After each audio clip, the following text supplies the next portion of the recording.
Hey guys, I'm back at Nix Tee Wellness and Aesthetic Clinic. You might recognize the name as the previous clinic where I had my fat melted, but that is not the reason why I'm here today.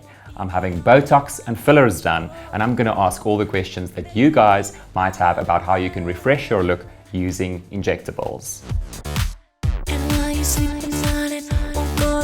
So the doctor who's going to give me the lowdown on injectables today chose to stay anonymous for this video, and that's for a very specific reason. South African law is fantastic in that it really protects us, the consumers and the patients, in that a doctor is not allowed to be self-promoting. I'm with Dr. V, and she's going to be giving us the lowdown on toxin and fillers and all injectables, the pros and cons and everything you need to know about it. So Ryno, I know you're not like everybody. Tell me what you would like in your treatment. Frozen look. I don't want any mobility, and I want my brows to really be lifted.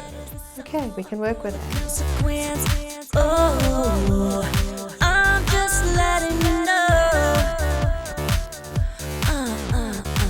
I think you dropped the ball. Dr. V, what is the difference between filler and toxin? The big difference is that toxin actually works on muscles and prevents that muscle from acting.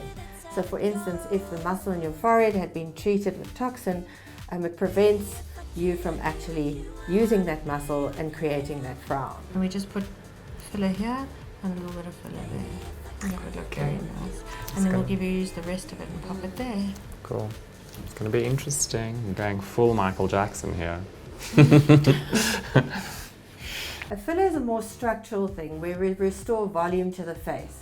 So someone that's, as we age, our faces change, and it's more about restoring the bony, the fat, the muscles that have been lost with time. What level of pain or discomfort will somebody have? So Botox does feel like a little pinprick, but you know, us experienced practitioners use very fine needles, and really it's not an unpleasant experience at all.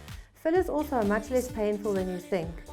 There aren't that many nerves around in the areas where we put our fillers, and patients are surprised to see how little the filler actually hurts. To me, it genuinely isn't at all. Like, if I had to have a pain scale, 1 to 10, I would literally put this at a 2. Dr. V, I find that my toxin doesn't seem to last that long. Why would that be? It's very interesting because the doses of toxin vary from person to person. So it all depends about how much you use your face, how much you use those muscles. But you get people with very dynamic faces and they're always moving them, and their toxin is going to work out a lot faster. Is there a treatment for toxin that can reduce pore size? There is an off-label treatment of toxin where they take a very low dose of toxin and mix it with a very thin filler or with a needling device and actually put it superficially into the skin at a very low dose.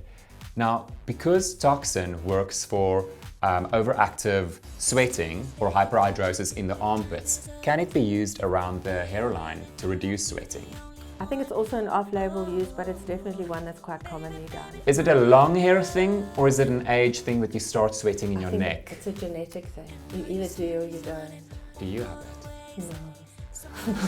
You're so lucky. Sweat in my neck. No, it's a genetic thing. Oh yay. So, yeah, Does that go away when you cut your hair?